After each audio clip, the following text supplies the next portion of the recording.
영상으로 함께 예배하시는 모든 성도님들과 가정 가운데 하나님 평강에 함께 하시길 축복합니다.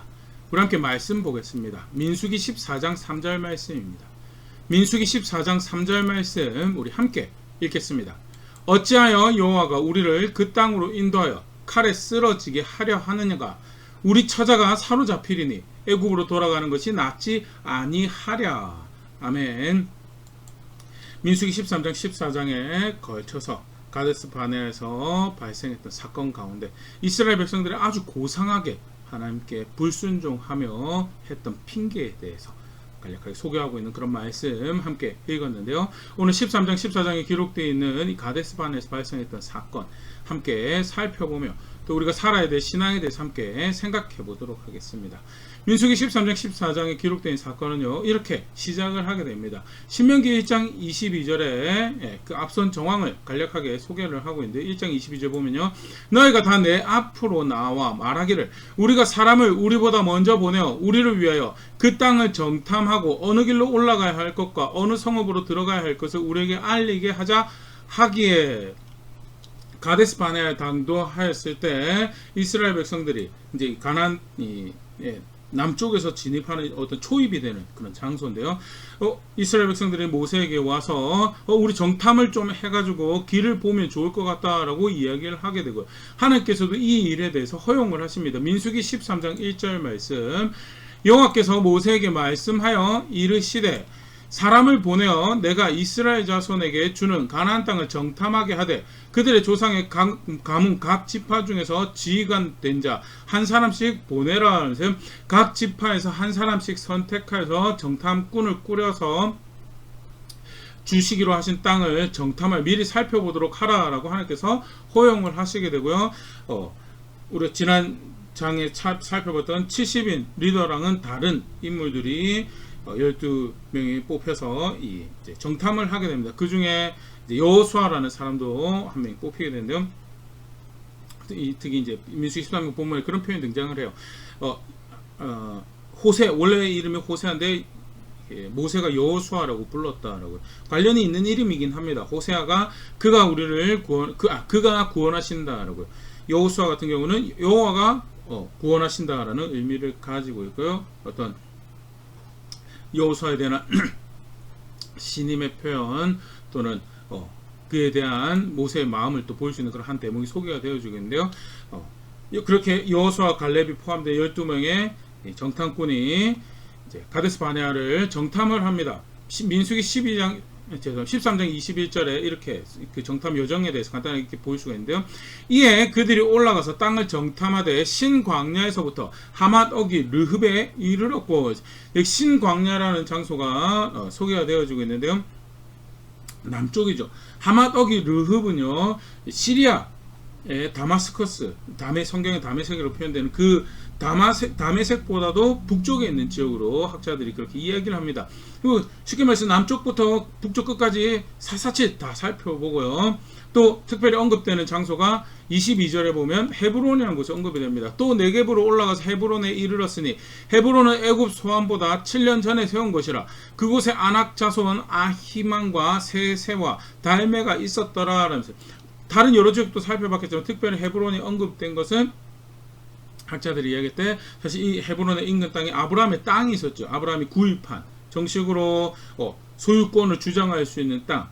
그러니까 사실 이 땅을 정탐하면서 헤브론의 그 땅도 살펴봤다는 것은 아브라함의 소유권도 있지만 주신 약속도 있죠. 이 땅에 대한 그 헤브론 인근의 땅을 가지고 있다는 것은 이 땅이 사실 아브라함과 그 후손이 주시기로 한 땅이다라는 그런 것까지 살펴볼 수 있는 40일간의 굉장히 이렇게 세세하게 둘러보는 정탐을 하고요. 민수기 13장 24절, 이스라엘 자손이 거기서 포도를 베었으므로 그곳을 에스골 골짜기라 불렀더라 하면서요. 그리고 에스골 골짜기에 이르러서는 포도송이를 이렇게 가지고 오게 됩니다. 굉장히 큰 포도송이를 여가지고 두 장정 둘이가 메고 왔다라는 그런 표현이 등장할 만큼 굉장히 이렇게 풍성한 기름진 땅임을 보여주는 대표적인 장면이 소개가 되어지고 있죠. 그리고 이제 정탐꾼이 돌아 40일간의 정탐 후에 돌아서 보고를 하게 됩니다. 민수기 13장 27절 모세에게 말하여 이르되 당신이 우리를 보낸 땅에 간즉 과연 그 땅에 젖과 꿀이 흐르는데 이것은 그 땅의 과일이니라. 정말 하나님께서 말씀하신 대로 젖과 꿀이 흐르는 땅입니다 라고, 그리고 이 그 대표적인 증거가 이 우리가 가져온 과일입니다 라고 보여주는 그런 상황이 펼쳐집니다. 그리고 28절 그러나 그 땅 거주민은 강하고 성읍은 견고하고 심히 클 뿐 아니라 거기서 안악 자손을 보았으면, 그러나 이제 여기서 조금 이제 뉘앙스가 달라지죠. 그러나라는, 그러면서 뭘 이야기하냐면 그 땅에 살고 있는 사람이 강하고 크더라. 여기 안악 자손을 대표적으로 이야기하는데 신체가 아주 기골이 장대한 그런 종족으로 생각을 하면 될 것 같고요. 안악 자손도 보고 견고한 성읍도 보고, 그리고 하나 더 보면 29절 아말렉인은 남방 땅에 거주하고 헷인과 여부스인과 아모리는 산지에 거주하고 가나안인은 해변과 요단가에 거주하더이다 하면서 산의 남방 땅에는 아말렉, 산지에는 여부스, 아모리, 해변에는 가나안이, 그래서 사실 쉽게 말해서 이게 많은 사람들이 살고 있습니다라는 의미도 되겠지만 우리가 그 땅을 차지하기 위해서는 많은 전쟁을 치러야 될 것이고 우리가 가서 살 땅이 없습니다라는 일종의 그런 부정적인 뉘앙스도 사실 담겨있죠. 사실 그럼에도 불구하고 여기까지는 괜찮아요. 근데 사실 하나님께서 보고 오라고 했습니다. 보고 오라고.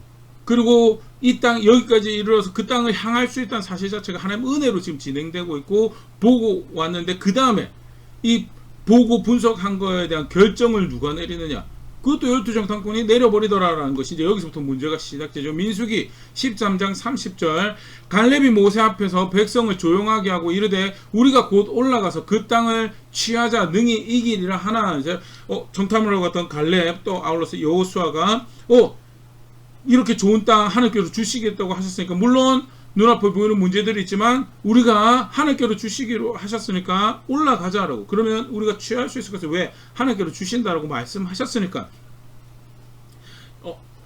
비록 이런 어려운 상황이지만 갈렙이 자신의 마음을 정해서 그 앞에서 하나님의 말씀을 존중하는 그런 정황이 소개가 된다면요. 31절 그와 함께 올라갔던 사람들은 이르되 우리는 능히 올라가서 그 백성을 치지 못하리라.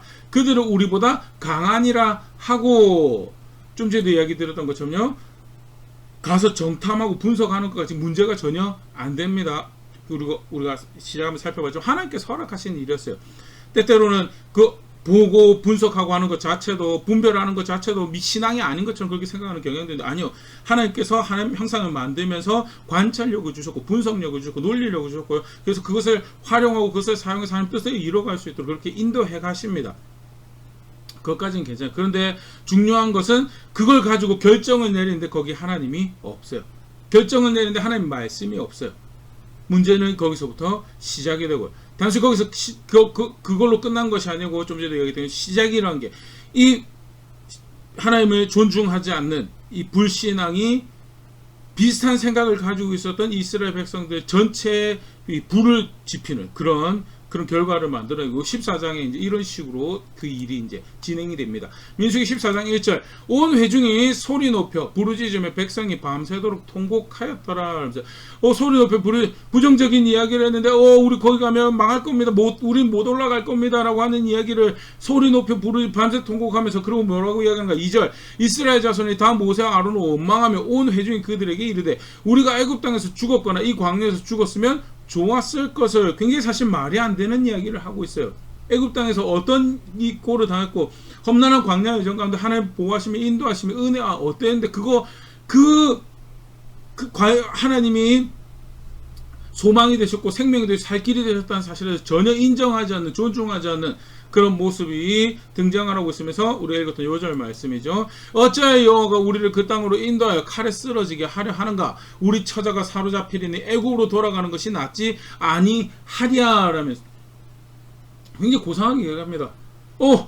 나는 아내와 아이를 생각합니다. 그런데 그들이 여기서 우리가 이렇게 지금 행군하는 것처럼 가나안 땅에 올라갔다가는 다 노예로 팔려가고 죽게 되고 그런 일이 발생할 것입니다. 우리 불쌍한 아이들은, 우리 불쌍한 여인들은, 우리 불쌍한 가족들은 어떻게 되는 겁니까? 라고 굉장히 고상하게 변명을 하지만 거기 하나님이 없어요. 하나님 말씀도 없고요.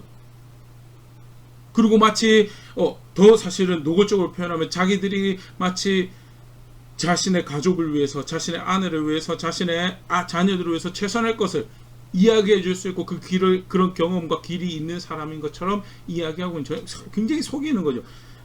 여기까지 어떻게 왔는데, 어떤 은혜로 왔는데, 애굽에서 나온 거 어떤 은혜로 나왔고, 광야 여정 어떤 은혜로 왔고, 전혀 사실 소망이 없는 곳을 바라보면서 이것이 너에게 줄 땅이다라고 약속이 있고 말씀이 있고 하나님 계십니다라고 이야기할 수 있는, 어떻게 그렇게까지, 하나님이 다 하신 일이거든. 심지어 그 땅을 둘러볼 수 있도록 하신 것도 하나님이고.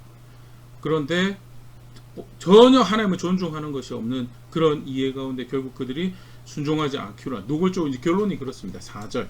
이에 서로 말하되 우리가 한 지휘관을 세우고 애굽으로 돌아가자 하며, 여기서 한 지휘관을 세운 것은 하나님의 인도하심에 대해서 나는 더 이상 신뢰하지 못하였으면 그가 말씀하신 것을 따라 살지 않겠습니다 라고 이야기를 하게 되는 정황이죠. 굉장히 악한 백성의 모습, 은혜로 존중할 것을 여기지 않는 악한 모습이 소개가 되어지고 있고요.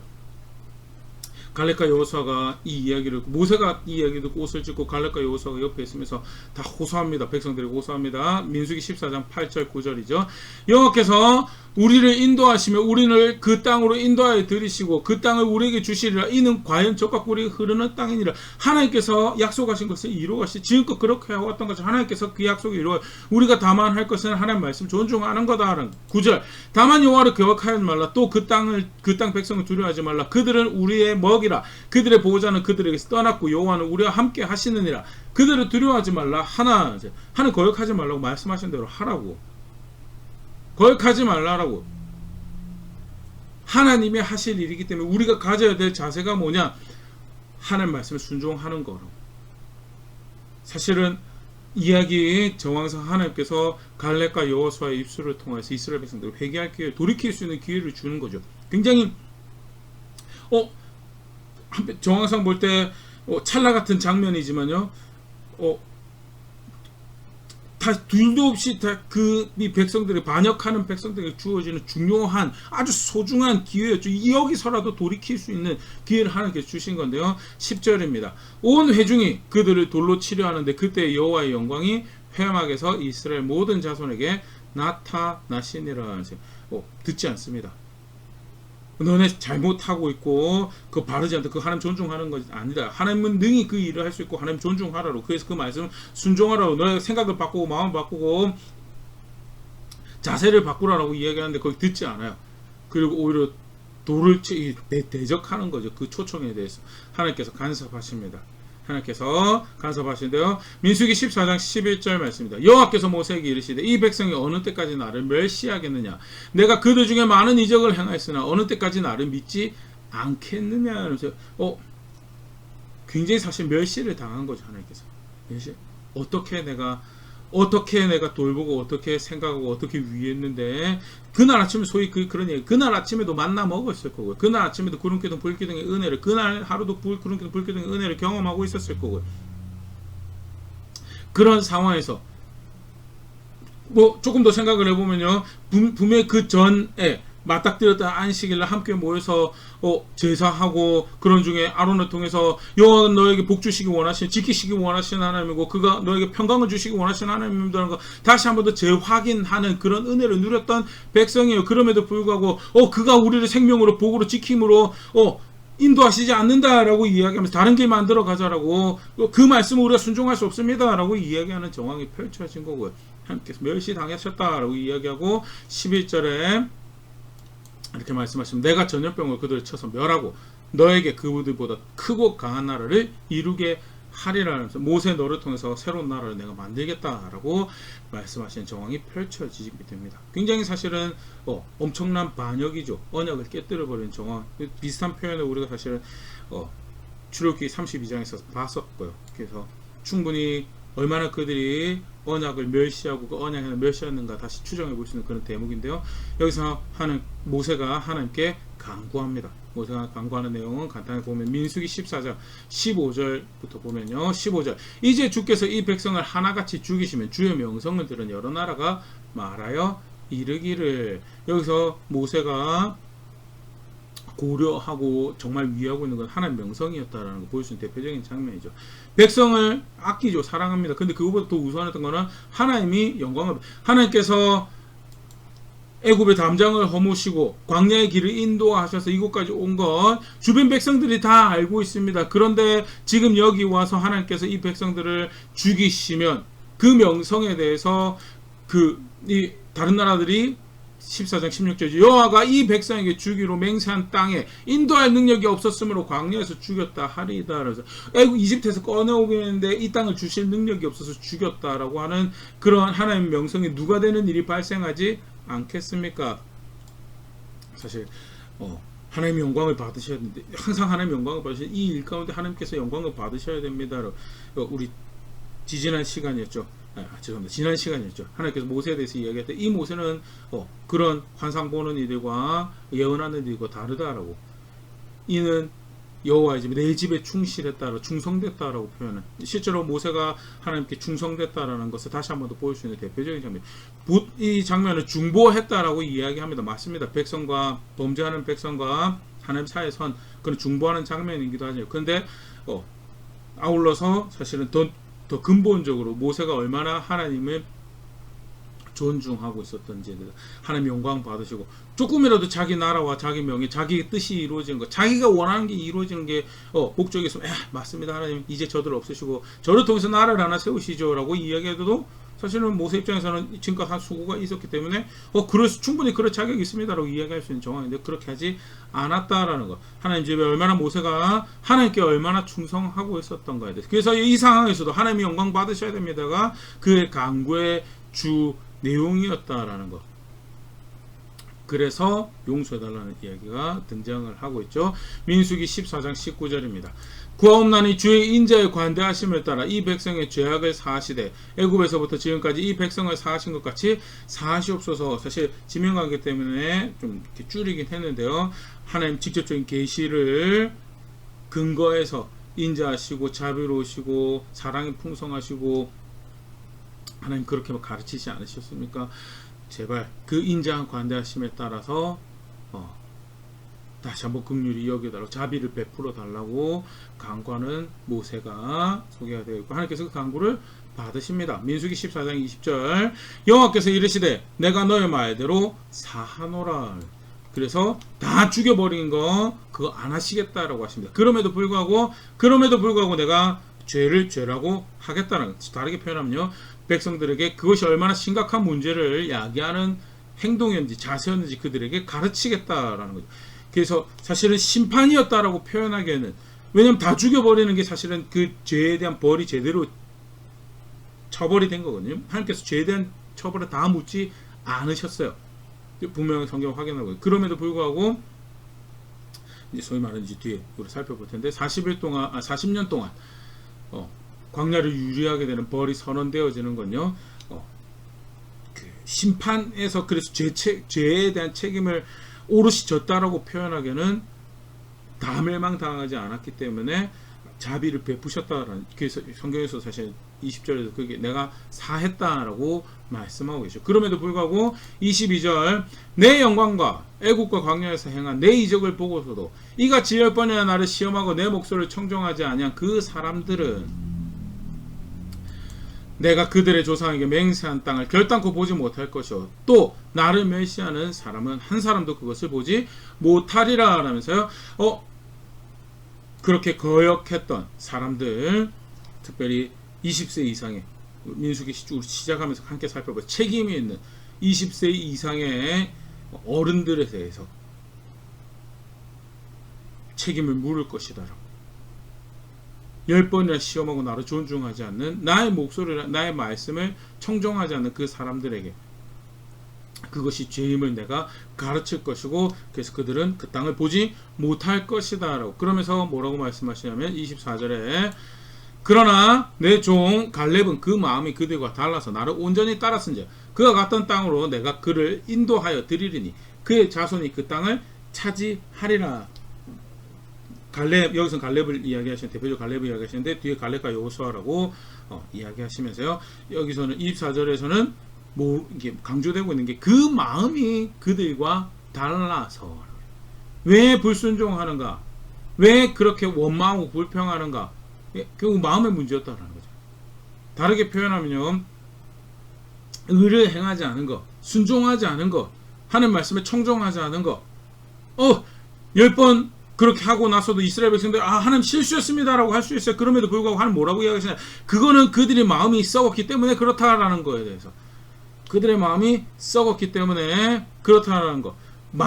오히려 갈렙은 여기서 마음은 감정적인 거 하나님 사랑하는 것도 될 수 있고요. 그리고 생각에서 하나님 구원으로 알고 존중하는 거 두 개 다 포함을 하는 내면적 사람이라 생각되어지고요.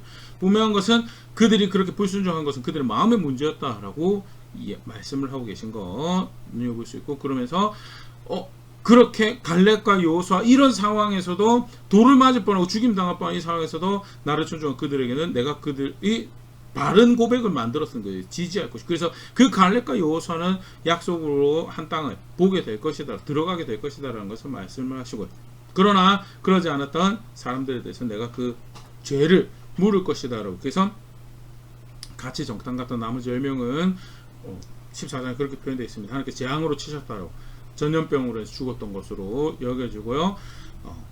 치시고, 그리고 나머지 이스라엘 20세 이상 어른들에 대해서는 그들이 행한 것이 죄다, 악이다, 내가 미워하는 것이다라고 이제 가르치신 게 민수기 14장 31절입니다. 너희가 사로잡히겠다고 말하던 너희의 유아들은 내가 인도하여 드리리니 그들은 너희가 싫어하던 땅을 보려니와. 그 20세 이하의 아이들을 이야기를 하는 거죠.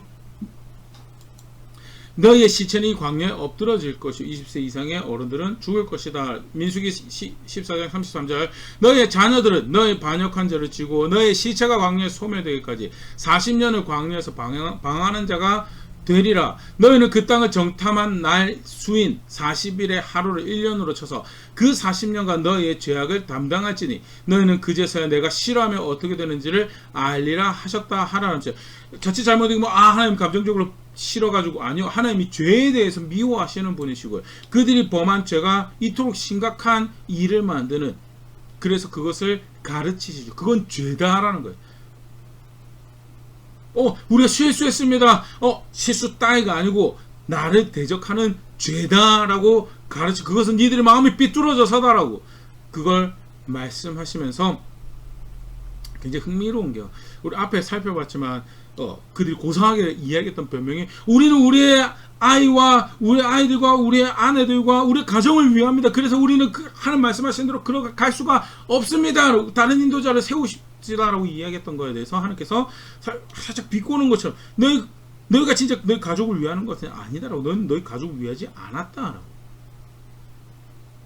나는 너의 가족을 위할 것이고, 그래서 너희가 싫다고 한 그 땅, 오히려 약속한 그 땅을 너희의 자녀들은 보게 될 것이고, 그러나 너희는 너희 죄로 인해서 이 광야에서 죽을 것이고, 너희가 죄로 인해서 유리할 동안 너희 자녀들도 광야에서 함께 유리하게 될 것이다. 그들이 자녀들을 위한다는 게 자녀들을 위한 게 아니라 가족을 위한다는 가족을 위한. 실제 정말 가족을 위한다라고 한다. 하나님 말씀에 순종했었어요. 그리고 순종할 수 있는 자녀를 키워냈었어요. 그게 부모가 해야 될 일이라고 하나님께서 규정하시죠. 그런 부모를 공경하라라고, 그러면서 그 질서 가운데 하나님 존중하는 거, 하나님 경외하는 걸 배워내라라고 자녀들에게 이야기하신 것이 하나님 명령이었고요. 그런데 그러지 않았다.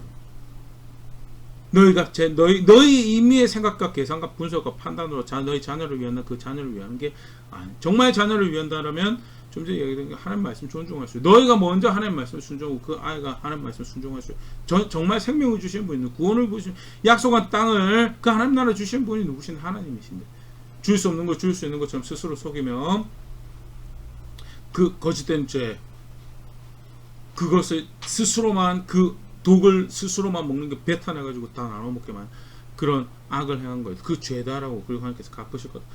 그게 끔찍한 모양은 정말 싫은 모양이죠. 나의 어리석음으로 해서, 나의 미련함으로 해서 내 자녀가 힘들고 어려운 거 누구보다 다 싫어할 겁니다. 그런데 정작 이들이 스스로의 양심을 속이고 마음을 속이고 선택한 것들로 인해서 자녀들이, 그 부모들이 다 죽어가는 시간 동안 광야를 유리해야 되는 거예요. 자칫 잘못 보면 부모가 지은 죄 때문에 자녀가 심판받는다라고 생각하시는데 절대 그렇지 않습니다. 성경은 그렇게 가르치는, 아버지가 지은 죄는 에스겔 분명히 말이죠. 죄를 지은 당사자가 벌을 받는 거다. 그만큼 정의로우신 하나님이세요. 그런데 사실 인생살이가 객관적 칼로 무자르듯이 그 짝짝짝 잘라지지 않잖아요. 그러니까 그 관계 가운데 그 아버지의 미련함과 어리석음과 그 불신앙으로 인해서 아버지가 벌 받는 동안에 누가 함께 고생을 하는 거예요? 자녀들이 고생을 하는 거예요. 그 독을, 그 오염된 그 배설물을 자녀들이 함께 감당을 해야 되는 그런 정말 안타까운 모습인데요. 성경은 사실 오늘 우리 함께 살펴본 민수기 13장 14장 정말 생각해 볼 게 많은 본문입니다. 또 기회 되시는 대로 연휴도 있는데요. 시간 되시면 한번 다시 쭉 읽어보시면서 여러 가지 신앙에 대해서 우리가 생각해 볼 것도 참 많이 등장하고 있는 굉장히 지박적인 그런 말씀이라 생각되는데요.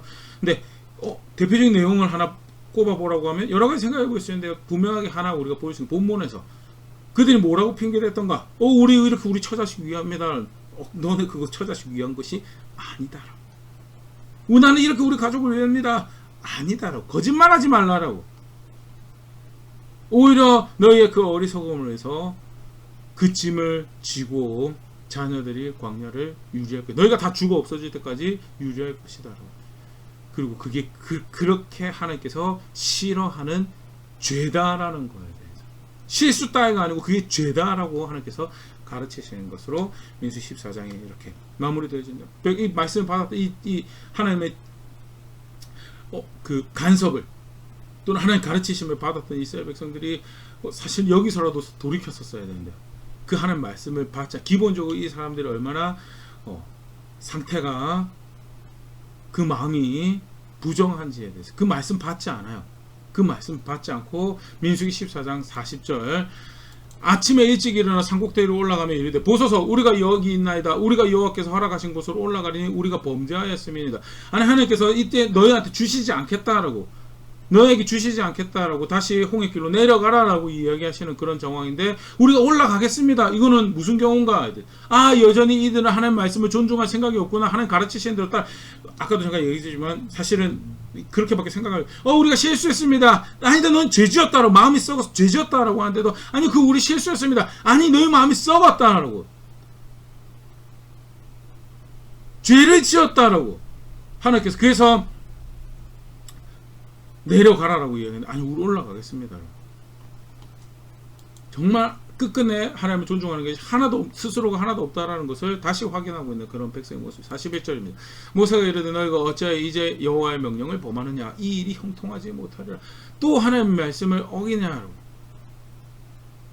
절대 이 일이 성공하지 못할 것이다라고. 실제로 그렇게 되죠. 굉장히 수치를 당한 일이 발생하면 45절 아말렉인과 산간지대에서 거주하는 가나안인이라 그들은 무찌르고 호르마까지 이르렀더라. 호르마까지 도망갈 만큼 맹렬하게 패배하는 격렬하게 패배하는 그런 일을 당하고요.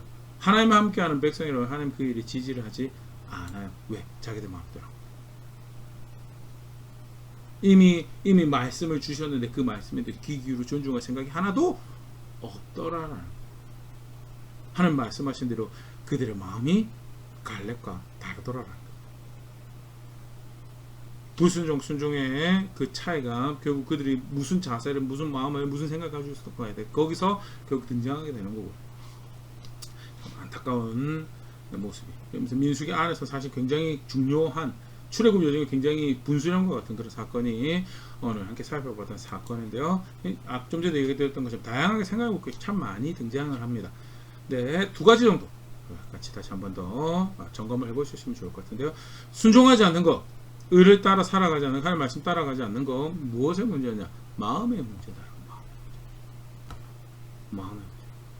다르게 표현하면요, 좀 우리가 이스라엘 백성들의 모습 좀 실수했습니다라고 할 수 있지만요, 사실은 그게 마음이 하나님을 존중하지 충분히 하나님을 사랑하지 않고 하나님을 존중하지 않아서 발생.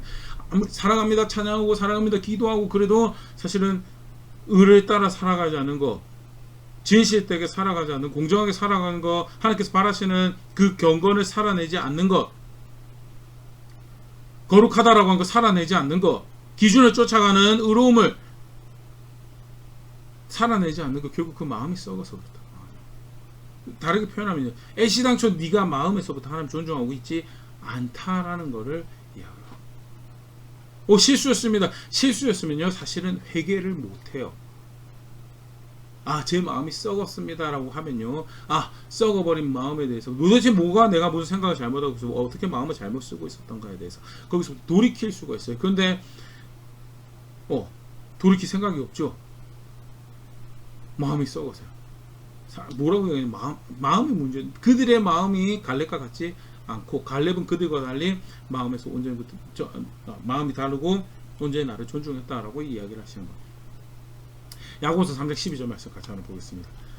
내 형제들아, 어찌 무화과 나무가 감람나무를, 포도나무가 무화과를 맺겠느냐. 이와 같이 짠물이 단물을 내지 못하느니라. 야고보서 3장 대표적으로 경건을 살아내는 모습에 있어서 자신의 삶을, 자신의 삶이죠. 자신을 제어하는 거에 있어서 가장 대표적으로 혀를 제어할 걸 이야기합니다. 혀를 제어하는 걸 이야기하면서 처음에는 혀의 문제인 것처럼 이야기가 되어지는데요. 그런데 후반부에 갈수록 뭐가 이야기하냐면요, 결국 그게 단순히 혀의 문제가 아니고 마음의 문제인 거예요. 그래서 야고보가 이야기한 게 3장 12절 오늘 읽었던 본문 말씀, 지금 읽었던 말씀인데요. 무화과 나무가 감람나무 맺지 않는다라고. 무화과 나무는 무화과 열매를 맺고 포도나무는 포도나무 열매를 맺는다. 포도나무인 줄 알았는데 무화과를 맺고 있으면 그건 무화과 나무지 포도나무가. 먹을 수 없는 물이 먹을 수 있는 물을 내지 못한다라고. 다르게 표현해서 네 혀가 하나님을 존중하지 않는다라면, 네 혀가 하나님을 존중하지 않는다라고 하면 그것은 네 마음이 썩어서 그런 거야. 네 마음이 하나님을 존중하지 않는. 아니 무슨 소리입니까? 제가 복음을 들고 구원이신 하나님을 압니다라고 거짓말하지 말라고.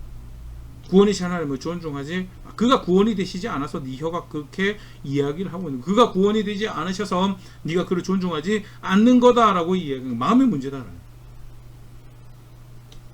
사실 오늘 경각심 가지고 봐야 될 문제죠. 왜 나는 하나님 말씀을 따라, 이게 공정한 거에 대해서, 의로운 거에 대해서, 진실된 거에 대해서 왜 나는 그렇게 살아가지 않아? 마음에서부터 하나님 존중하고 있지 않아서 그렇다. 보면 그렇게 이야기합니다. 갈렙은, 그들이 왜 그렇게 되고 왜 갈렙은 달랐는가? 마음이 달랐더라. 그들의 생각이 달랐더라. 똑같이 가서 보고 왔습니다. 똑같이 가서 보고 왔는데 마음에서 하나님 존중하고 생각해서, 물론 뭐 갈렙이 몰랐겠습니까? 갈렙도 어려운 거 알죠. 그럼에도 불구하고 하나님 이곳까지 이끌어주셨던 것을 어떻게 해서든 기억해내고 그걸 존중하고, 그래서 그래도 하나님 말씀 따라 살아가는 것이 그게 사는 길이다라고 이야기하는 게 갈렙의 외침이었다면, 여호수아의 외침이었다면 별로 하나님 구원으로 인식하고 있지 않거든. 은혜로운 거에도 인식하고 있지 않거든. 그러니까 거기서 다른 이야기는, 다른 길 이야기. 왜 따라 사지 않는, 사실 이들만의 문제가 아니었죠. 바리새인 같은 경우에도 하나님께서 뭐라고 하시냐면 속이 썩어서 마음에서부터 하나님 존중하지 않아, 하나님 사랑하지 않아서 그렇다라고. 회칠한 무덤 같다. 마음의 문제다. 정말 하나님 존중하고 하나님 구원으로 한다면, 그가 구원이시기에 구원이라고 하신 그 하나님 말씀하신 것 따라 살기 위해서 어떻게 해서 부단히 애를 쓰고, 그 말씀에 부합하지 않는 것은 아무리 해왔던 것이 전통적인 것이 그거 같이 기뻐할 수 있는 사람들이 많건 적건 따라서 버려야 될 건 버리는 거예요. 왜? 그게 하나님의 구원이시기 때문에.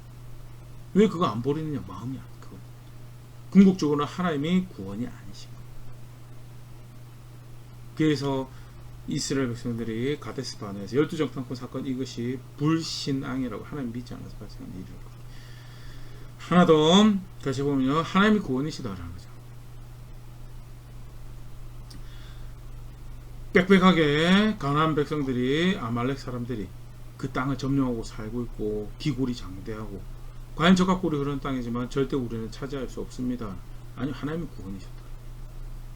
애굽의 담장을 어떻게 허무시고 광야를 어떻게 이끌어 오셨는데, 어떻게 거기 서서 약속한 땅을 바라보며 약속한 땅인데라고 이야기할 수 있는 근거가 어디? 하나님의 구원이라서 그것까지 와서 보고 있었던 거예요. 그거 날아가면 끝이에요. 근데 실제로 하나님 구원이시다라는 걸 알면요, 그러면 어떻게 되느냐? 하나님 말씀 따라가야죠. 구약에만 그런 게 아니라 신약에도 마찬가지입니다. 사도행전 4장 12절 말씀입니다. 다른 이로서는 구원을 받을 수 없나니 천하 사람 중에 구원을 받을 만한 다른 이름을 우리에게 주신 일이 없음이라 하였더라. 그래서 정말 놀라운 은혜의 선언이자 감격스러운, 다른 구원 존재하지 않는데 예수님을 우리에게 알도록 하셨다라는 것, 그 유일한 구원이신 예수님을 알도록 하셨다는 것, 굉장히 큰 감격이고 기쁨이 되는 말씀이고, 또 다른 구원 없다라고. 근데 안타깝지만 다른 구원 없다라고 하는데 다른 복음 만들어내더라. 갈라디아서 1장 8절. 그러나 우리는 혹 하늘로부터 온 천사라도 우리가 너에게 전한 복음 외에 다른 복음을 전하면 저주를 받을 것이다. 갈라디아가 다른 복음에 실제로 예수님이 구원이더라고 하면 예수님이 가르치신 대로 신앙을 가지고 예수님 가르치신 대로 하나님 섬기고 예수님 가르치신 대로 그렇게 하나님 알고 이 세계를 알고 이 세계 결국을 알고 그렇게 해서 무엇이 진짜 죽어야 될 행복과 만족인지에 대해서 예수님 말씀하신 대로 살아가는 것이 그게 진짜 예수님을 구원. 다른 구원을 주신 일이 없다라고 아는데 그렇게 안다라고 하는데 그 예수님 구원이라고 하는데 다른 복음 받아내더라라는, 쉽게 말해 다른 신앙 이야기하고요. 그러면 다른 복음 없다라고 다른 구원 없다라고 하시면서 뭐라고 말씀하셨는가? 뭐 여러 말씀이지만 하나 한번 같이 보면 마태복음 5장 20절입니다. 내가 너에게 이르노니 너의 의가 서기관과 바리새인보다 더 낫지 못하면 결단코 천국에 들어가지 못하리라. 충격적인 이야기죠. 너의 의가 서기관과 바리새인보다 더 낫지 못하면 결국 결단코 천국에 들어가지 못하리라. 사실 여기에 의를 예수님을 믿어서 의롭게 되는 걸로 생각하는 경향들이 왕왕인데 사실 절대 그거 아니다라는 거. 그 앞에 뭐라고 말씀하셨냐면요. 19절에 그러므로 누구든지 이 계명 중에 지극히 작은 것 하나 버리고 또 그같이 사람을 가르치는 자는 천국에서 지극히 작다 일컬음을 받을 것이요 누구든지 이를 행하며 가르치는 자는 천국에서 크다 일컬음을 받으리라면서 1.1획도 하나님 말씀이 폐하여지지 않고 다 성취될 것이고, 그렇기 때문에 그 말씀 소중히 여긴 자가 천국에서 그 하나님 나라에 합당한 자로 일컬어질 것이고, 그 조그만 거 하나라도 버리면 사실 굉장히 점잖은 표현이지만 그건 믿는 게 아니에요. 그걸 구원으로 아는 게 아니고요. 그러면서 말씀하신 것이 너의 의가 서기관과 바리새인들보다 더 낫지 못하면 결단코 천국에 들어가지 못하리라라고 말씀하시는 거. 사실은 여기서 말씀하시는 너의 의는 하나님 말씀을 존중하는 걸 여기. 서기관과 바리새인들이 하나님 말씀을 존중하는 것보다 더 하나님 말씀 존중하지 않으면 그거는 믿는 게 아니다. 더 존중한다는 게 뭐예요? 서기관과 바리새인들이 하나님 말씀 존중한다라고 따라 살아가는 것보다 더 하나님 말씀에 부합하게 살아가지 않으면 천국에 들어가지 못한다고. 행위로 구원받는 분인가? 그거 이야기하는 게 아니고요. 하나님 아들 예수님을 구원으로 믿는다라는 그 신앙이 의미하는 바가 뭐냐? 하나님 말씀 존중하고 살아가는 거죠. 예수님 안에 성취된 것으로 감사하며 지나가더라도 그 예수님 안에 다시 확인되고 이게 하나님 말씀. 사실 이 다음 말씀에 뭐가 등장을 하냐면 살인하지 말라고 무엇을 의미하느냐, 간음하지 말라고 무엇을 의미하느냐, 그거 가르치시는 게. 쉽게 말해서 그 말씀이 본질적으로 의도하는 바를 하는 뜻을 쫓아서 그것을 마음 깊이 사모하고 그렇게 실제로 살아내는 거, 그게 여기서 말하는 의고요. 그리고 그게 본래 전하신 복음. 이렇게 하는 사람이 하나님 나라에 어울리는 사람이다라고. 그래서 그 하나님 아들이 구원이고 그 하나님 아들 안에서 하나님이 구원이십니다라고 하는 사람은요, 실제로 이렇게 살아가지. 그게 믿는 거죠. 그게 하나님의 구원으로 압니다. 내가 아무리 힘들고 어려워도 그 말씀 따라 구원의 질서 존중하고 하나님 형상처럼 존중하고 결혼 존중하고 항상 진실하고 하나님 신뢰하는 거, 실제로 그렇게 살아가는 거. 기본적인 거 살펴보면 그거 말고 더 그 풍성에서 가치기로 구체적인 내용들을 훨씬 많이 가르쳐. 그거 실제로 해가는 게 그게 뭐야? 그게 가르치신 복음을 있는 그대로 먹고 아무리 그 말씀이 불편하게 만들어도 하나님이 구원이시기 때문에 합니다. 내가 일상에서 지금 그거 지키고 살려면 얼마나 손해가 큰지 압니까? 그래도 하나님의 구원이시, 그게 갈렙과 여호수아가 했던 고백이 그게 성경에서 신앙이다라고. 그거 말고요.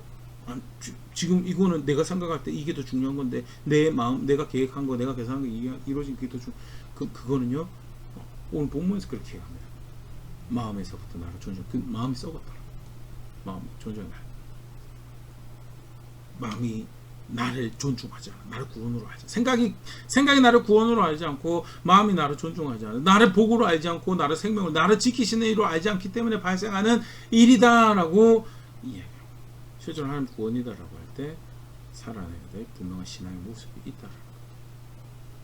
정말 안타까운 장면이고요. 우리 경각심 가져. 우리는 과연 저기 이스라엘 백성들보다 더 나은 사람들. 갈렙과 여호수아를 제외한 나머지 10명 정탐꾼보다 우리가 훨씬 더 우월한 더 하나님의 신력을 존중하고 실제로 그렇다고 이야기한다면 그럼 뭐 하는 말씀하시고 뭐 따라 살아가고 있는데 정직하게 된다. 간단하게 민수기 13장 14장 말씀 소위 12정탐꾼 사건 가데스 바네 사건 함께 살펴봤는데요. 하나님 구원이십니다. 그까지 우리가 자격 없는 우리가 영원이라는 것을 바라보고 살아가고 오늘 영원을 향해서 오늘 살아낸다라고 하는 은혜요. 하나님 안에서 그러면 내가 보기에 내가 관찰하고 내가 분석하는 모든 사건이 하나님 말씀을 따라 살면 심각한 손해가 닥쳐질 거다라고 하더라도 하나님 말씀 따라 살아가는 게 그게 신앙이에요. 그게 그를 구원으로 하는 거. 실제로 그렇지 않다면 그것은 그 마음에서 그를 구원으로 알지 않고 그 생각에서 그를 구원으로 알지 않아서 발생하는 일이다. 나는 도대체 어떤 신앙을 고백하고 살아가고 있었던가. 정직하게 말씀 앞에 다시 한번 돌아볼 수 있으면 좋을 것 같아요. 만물보다 더 부패한 것이 네 마음이더라. 세상 전체 돌아보니까 하나님 존중하는 사람 하나도 없다라고 한 그 사람 중에 하나가 사실은 저고 우리 오늘 말씀을 받는 한 분 한 분 성도님들 교회인데요. 정말 그렇다고 한다면 고민하며 돌이켜야 될 대목들이 어디 있는지 내가 어떻게 하나님 사랑하고 하나님 존중하고 정말 겸손하게 다시 말씀 앞에 점검해 볼 수 있으면 좋을 것 같고요. 실제로 그렇게 하나님 존중한다면 말씀하신 대로 살아가는 것입니다.